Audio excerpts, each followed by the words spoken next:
Olá, estamos em mais uma edição do projeto Conexões da EMAG, que muitas luzes têm trazido sobre vários temas relevantes nesse período de quarentena, em que nós devemos sim estar distanciados socialmente, mas não isolados.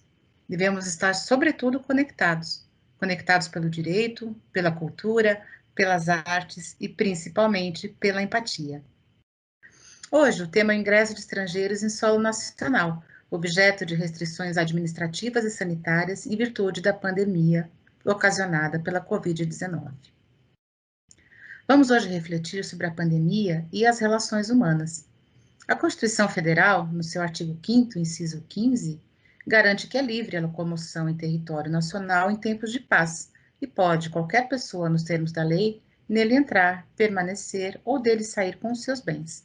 Assim, em tempos de paz, a entrada no país é livre, observadas, claro, as autorizações e os regulamentos imigratórios. Em razão da pandemia, a Portaria 255 proibiu o ingresso de estrangeiros no Brasil por 30 dias, contados de 22 de maio de 2020. E a Portaria 319, de 20 de julho de 2020, prorrogou por mais 15 dias essa restrição excepcional e temporária de entrada no país. Pois bem, suponhamos que um estrangeiro residente no exterior e que tem o seu pai também estrangeiro, residente no Brasil e aqui estabelecido com família, e o seu genitor esteja doente, em estado terminal. É possível que o Poder Judiciário autorize a sua entrada no país, a fim de que possa encontrar o seu pai ainda com vida? Temos aqui uma análise sobre duas óticas. O artigo 3º, inciso 6, a linha A da Lei nº 13.979 de 2020, prevê a restrição excepcional e temporária de entrada e saída no país, por rodovias, portos, aeroportos, como uma das medidas para enfrentamento da pandemia de emergência de saúde pública.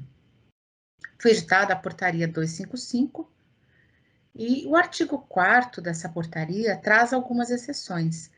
Ela não se aplica, por exemplo, ao estrangeiro, cônjuge, companheiro, filho, pai ou curador de brasileiro. Assim, a portaria excepciona a entrada do estrangeiro que seja filho de brasileiro. Mas o pai do nosso personagem não é brasileiro, é um estrangeiro radicado no Brasil. A primeira ótica que se pode analisar essa questão é pelo enfoque das políticas públicas e da soberania nacional.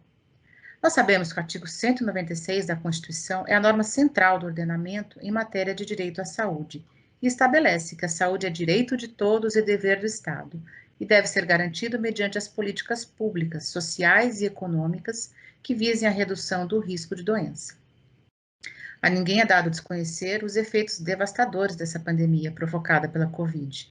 No Brasil, ela já atinge mais de 4 milhões e 300 mil infectados e causou mais de 132 mil mortes até o momento, números comparáveis apenas à gripe espanhola de 1918, que é considerada a mais grave pandemia da história, onde cerca de 65% da população adoeceu. Nesse cenário, o legislador, em atenção ao comando do artigo 196 da Constituição, editou a Lei 13.979 de 2020, que prevê várias medidas para o adequado enfrentamento da emergência de saúde, de importância mundial, e essa lei foi regulamentada por atos infralegais, com suporte técnico e recomendações da Anvisa. Não se nega a ser atribuição do Poder Executivo, o planejamento e execução dessas políticas públicas em matéria de saúde, e também de medidas preventivas e repressivas de combate a essa pandemia instaurada, de uma maneira alinhada com as diretrizes do Ministério da Saúde, nessa específica dimensão que tratamos hoje de entrada e saída do território nacional. Frise-se que o Estado brasileiro é soberano, claro, para impor determinadas restrições excepcionais ao ingresso de estrangeiros no Brasil, como o fez ao editar a portaria que eu já mencionei.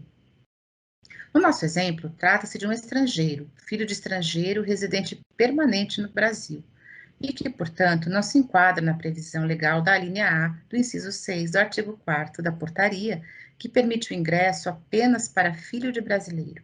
Existe, então, uma lacuna no regulamento. Diante desse quadro, o Poder Judiciário estaria legitimado a solucionar a questão e buscando compatibilizar as políticas públicas e a soberania nacional com outros princípios e valores também tutelados pela Constituição? Nesse cenário, então, a temática pode ser analisada sob uma segunda ótica. O artigo 5º, também da Constituição, assegura a todos a igualdade de tratamento perante a lei, garantindo-se os mesmos direitos aos brasileiros e aos estrangeiros residentes no país. No nosso exemplo, retomando, trata-se de um estrangeiro, filho de estrangeiro, mas que é residente permanente no Brasil. Por permitir o ingresso em solo nacional apenas dos filhos de brasileiro, estaria a portaria deixando de observar o princípio da isonomia? Há ainda um outro ponto que merece uma reflexão. Um dos fundamentos da República Federativa do Brasil é a dignidade da pessoa humana, conforme prevê o artigo 1º, inciso 3 da Constituição. O princípio assegura o respeito à dignidade do ser humano, garantindo-lhe um plexo mínimo de direitos que permitam uma existência digna, e por que não dizer um fim digno também. É um vetor que constitui a essência e o fim maior do Estado democrático de direito.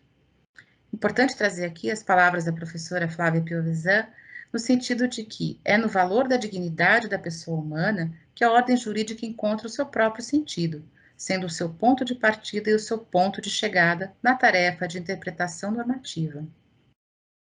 Ainda que se invoque a soberania nacional, como o caso, para permitir ou não o ingresso de estrangeiros no país, cabe ressaltar que tanto a soberania quanto a dignidade da pessoa humana estão no mesmo patamar constitucional, elas possuem a mesma estatura, e ambas foram eleitas como fundamentos da República Federativa do Brasil, ambas trazidas também pelo artigo 1º da Constituição Federal. Cabe então ao intérprete balizar ambos os princípios fundamentais para a melhor solução possível no caso concreto. Enfim, fica a questão. Trata-se de um caso de formulação de políticas públicas de saúde e ao ingresso ou não de pessoas em território brasileiro, e, portanto, de competência do Poder Executivo no exercício da sua soberania? É vedado ao Judiciário suprir eventual lacuna nessa matéria? Ou trata-se de aplicação da Constituição Federal e do princípio da isonomia, assegurando os mesmos direitos aos brasileiros e aos estrangeiros residentes no país, com vistas a garantir o princípio da dignidade da pessoa humana? Esse é um tema interessante que trago a vocês e sujeito a uma reflexão para que possamos sempre encontrar a melhor solução no caso concreto. Boa reflexão e até o próximo Conexões.